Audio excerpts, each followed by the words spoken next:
Pussy Talks. Magandang araw, ako si AJ. Ako si Pia. At ako naman si Sheila. Hello! Ako si Shakira. At ako naman si Ken. At kami ang Gatitos.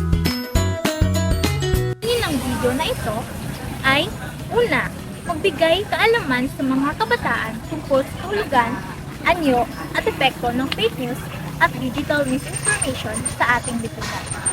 Ikalawa, hikayatin ang mga manonood na maging mapanuri at responsable sa paggamit ng social media at iba pang digital platform. Ikatlo, paigtingin ang kamalayan ng kabataan sa kahalagahan ng pagsusuri ng impormasyon bago ito ipamahagi.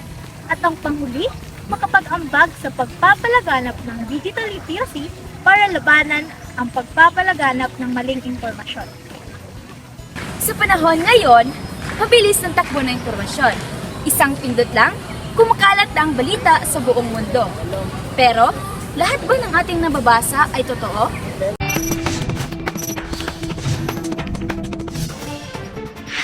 Usap-usap na naman online na binuwag na ang K-12 program ng DepEd. Yan ang sabi sa video na in-upload sa YouTube channel na Pinas News Insider. Ayon pa sa video, mismong Malacanang daw ang nagpabuwag sa K-12 program. Ginamit sa video pahayag ni VP at DepEd Secretary Sara Duterte sa kanyang talumpati para sa Basic Education Report ng Departamento. Ang video na upload noong March 15 ay meron ng 4,700 likes, 164,000 views at 493 comments. Pero mga kapatid, ang video na ito ay misleading at hindi totoo. Sa pagsusuri mga kaibigan natin sa Rappler, lumutang na wala pong sinabi si VP Sara na tinanggal na ang K-12 program. Pinalabas din kasi ng uploader na ang pahayag ay bago lamang. Pero ang totoo, noong Enero pa ito nangyari. At hindi pong tandaan ang K-12 curriculum ay nakasaad sa Republic Act 10533 o Enhanced Basic Education Act of 2013. Bilang batas, ang pagbubuwag po ng K-12 ay nasa kapangyarihan lamang ng Kongreso at hindi po ng DepEd. Dahil po may lumabas na fake news tungkol dito at napatunayan na natin na hindi ito totoo, pero may mga nananadya pa rin talagang magpakalat ng mga mali. Ang nakakalungkot lamang, may mga naloko pa rin sa mga bagong post ng lumang fake news. Kaya po mga kapatid, maging mapanuri sa mga nababasa at napapanood online para hindi pa ulit-ulit na nabibiktima. Alam niyo ba na ayon sa mga pag-aaral, malaking porsyento ng mga kabataan ang hindi sigurado kung totoo ba ang nababasa nila online. Kaya, napakahalaga ng pagiging mapanuri sa impormasyong natatanggap natin. At sa episode na ito, tatalakayin natin ng isang nagpapanahong issue, ang fake news at ang digital disinformation. Ang fake news ay mga maling impormasyon na likha upang linlangin ang mga tao. Maaaring lumabas sa anyo ng mga peking artikulo, edited na litrato o video at kahit sa mga malilimpong. Ayon sa isang survey ng Pulse Asia, 90% ng mga Pilipino ang nakaranas ng peking balita tungkol sa politika at 86% naman ang naniwalang ito ay seryosong suliranin.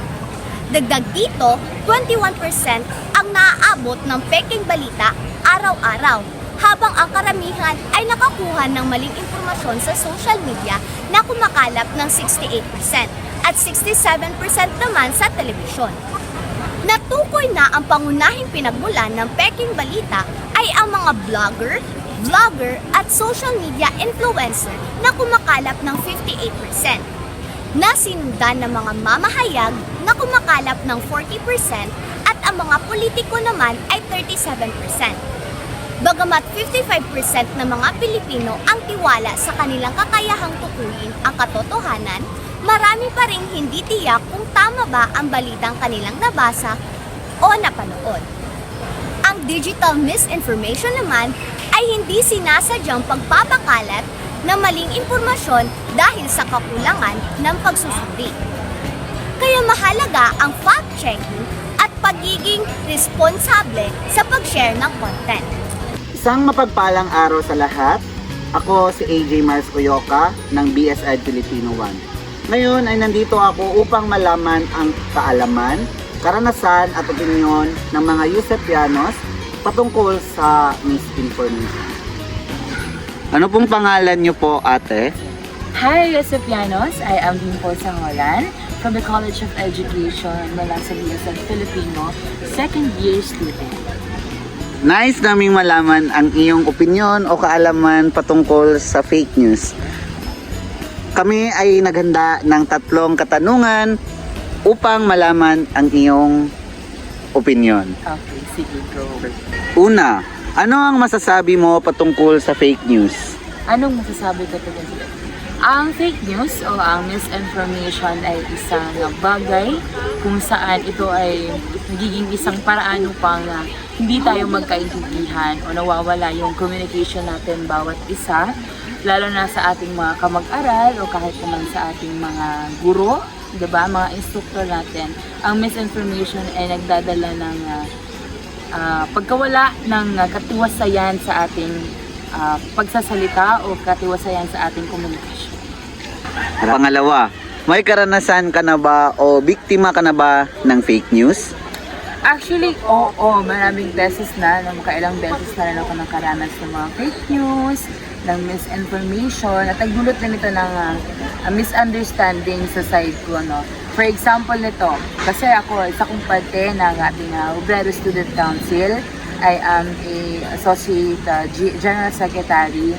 At ngayon, pag may event, yung ating Student Council, kunwari may event yung ating student leaders, may mga informasyon na circulate dito sa ating campus na baka daw hindi natuloy, baka daw ma-cancel, ma-suspend, diba? Yun yung isa sa mga example ng misinformation na nararanasan ko bawat araw. Isa na rin dito yung sa ating klase, di ba? Hindi natin naiiwasan na yung mga kaklase natin may mga maling masasagap tungkol sa'yo. Ngunit isa lang mga paraan para mahinto ito, yun ay pag-fact check o yung pagtatanong doon mismo sa pinagmula ng impormasyon kung ito nga ba ay totoo o hindi. Panghuli, ano ang iyong magiging payo sa iyong mga kapwa Yosepianos upang hindi nila marinasan ang makarinig o makasagap ng mga maling impormasyon? Ang may papayo ko lamang sa ating mga kapwa Yosepianos ay always do a fact check, no? Kung saan nanggagaling yung information na iyon. Siguraduhin natin na ibanan at hindi makasira kahit na sino man o kahit anong sitwasyon ko man yan. Pangalawa, always do the right thing, di ba? Lumapit tayo sa alam natin o sa taong alam natin na makakasagot mismo ng mga katanungan na iyon. For example, yung mga mayors natin, di ba? May mayors tayo, may Obrero Student Council tayo, may iba't ibang opisina na maaari nating pagtanungan katulad ng mga faculties natin. Maaari natin silang tanungin kung ito nga ba ay totoo o hindi. Kahit sa classroom man lang o sa silid-aralan ninyo, magtanong kayo sa kung saan nanggaling ang impormasyon na iyon at klaruhin upang hindi magkaroon ng maling impormasyon na dumating pa sa ibang kaklase. Yun na. Maraming salamat. Yeah. Maaari mo bang ipakilala ang iyong sarili? Ako po si Anthony James Mecca from the Bachelor of Science in Civil Engineering 2nd year and the current Obrero Student Council Public Information Officer. Kami ay mayroong mga katanungan patungkol sa fake news. Una, ano ang iyong kaalaman o opinion tungkol sa fake news? So para sa akin, ang fake news ay yan yung mga impormasyon o mga impormasyon na walang katibayan o di kaya we cannot trust it, kumbaga. Yun yung mga information na hindi natin alam kung totoo ba or ayun nga, naglalahad ng mga false na mga hindi makatotohanan ng mga impormasyon. Pangalawa, may karanasan ka na ba o naging biktima ka na ba ng fake news? Actually, may naging karanasan ako. Bago lang yun. Dahil nga diba sa kasagsagan ngayon ng start ng campaign of the politics or mga political parties, doon sa amin may nakapagsabi na may pinamimigay raw na ayuda.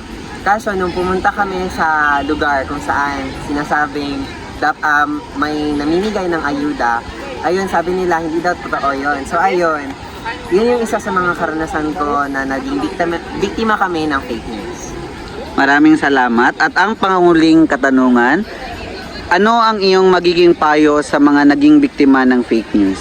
So, ang payo ko sa mga naging biktima ng fake news, bilang isang advocate for the right to free, the advocate for the right information. Ugaliin natin na laging busisiin at or i-check ang mga sources ng information kung ito ba ay makatotohanan, kung saan ba ito galing, kung ang pinanggalingan ba nito ay trusted ba or tama ba yung mga credentials niya. Yun lang po. Maraming salamat. Isang magandang araw para sa iyo. Maaari ba naming malaman ang iyong pangalan? Ako po si Binibining Diviners R. Gonzalez. Kami ay naghanda ng ilang mga katanungan upang itanong sa iyo patungkol sa fake news. Una, ano ang iyong opinyon o kaalaman tungkol sa fake news?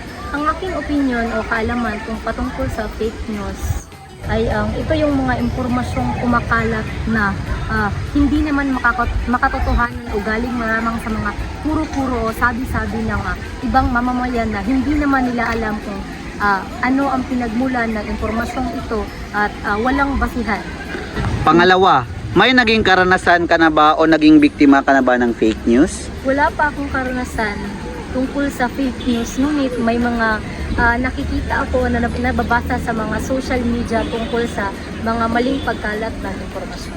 Maraming salamat. At ang panguling katanungan, ano ang iyong magiging payo sa mga naging biktima ng fake news? Ang tanging payo ko lamang para sa mga naging biktima ng fake news o maging biktima pa lamang ng fake news ay dapat kayong maging mapanuri at makinig o basahin ng mabuti ang inyong mga binabasang impormasyon upang hindi kayo mabiktima ng maling pagkalat ng impormasyon. Maraming salamat, Miss Divine. Ngayon ay tatalakayin natin kung paano nga ba mabibigyan ng solusyon ang paglaganap ng mga fake news outlet o sa social media. Narito ang ilang paraan upang maiwasan ang fake news o pekeng balita. Una, maging mapanuri sa mga pinagkukunan ng impormasyon. Siguraduhin legitimo ang pinagmulan ng balita. Suriin din kung ang website o platform ay kilala at may kredibilidad at tingnan kung ano ang balita ay naiulat rin sa iba pang lehitimong mapagkukunan. Pangalawa ay suriin ang nilalaman. Basahin ang buong artikulo, hindi lamang ang headline. Hanapin rin ang mga katibayan gaya ng datos, ekspertong opinyon o mga sanggunian at mag-ingat sa mga balitang may malalaking emosyonal na pahayag na tila dinisenyo para galitin o magpalaganap ng takot. Pangatlo naman ay alamin ang layunin ng impormasyon. Tanungin ang sarili, ano ang layunin ng balita nito? Kung mukhang propaganda, satirical o parody o may layuning magasik ng galit at maaaring ito ay fake news. Gamitin rin ang mga fact-checking tools na katulad ng Verifiles, Rappler Fact Check, Snoop, AFP Fact Check at marami pang fact-checking tools. Panlima naman ay pag-aralan ang may akda o sources. Alamin kung sino ang nagsulat ng balita. Kung walang malinaw na impormasyon tungkol sa may akda o source, maaaring hindi ito mapagkakatiwalaan. Pang-anim ay tingnan ang petsa ng balita. Siguruhin bago o may kaugnayan pa ang impormasyon. Maraming lumang balita kasi ang pinapalabas mo rin na tila bago para malinlang. Pampito ay maging maingat sa pagbabahagi ng balita. Huwag magbahagi ng impormasyon na hindi mo pa nasusuri. Iwasan rin magpadala ng emosyon bago magsuri kung totoo ang impormasyon. Pangwalo ay magkaroon ng media literacy. Matutong kilalanin ang layunin ng bawat uri ng media. Alamin kung paano gumagana ang social media algorithms na maaaring magpalaganap ng peking impormasyon. At panghuli, i-report ang fake news. Kung makakita ng peking balita, i-report ito sa social media, platform o otoridad. Tumulong rin sa pagtuturo ng ibang tungkol sa panganib ng peking balita at iyon ay mga maaaring solusyon upang maiwasan natin ang paglaganap ng fake news. Sa huli, ang laban kontra fake news ay laban nating lahat. Hindi ito responsibilidad lamang ng mga eksperto o media, kundi ng bawat isa sa atin, lalo na tayong mga kabataan na aktibo sa digital world. Tandaan, ang tamang impormasyon ay sandata laban sa maling paniniwala. Sa bawat post na ating binabahagi, tiyagin nating magdadala tayo ng liwanag at ang hindi kalituhan. Ikaw mismo ang susi para sa mas maayos na hinaharap. Maging mapanuri at maging responsable at higit sa lahat, maging tagapagtaguyod ng katotohanan. Muli, kami ang... Talito!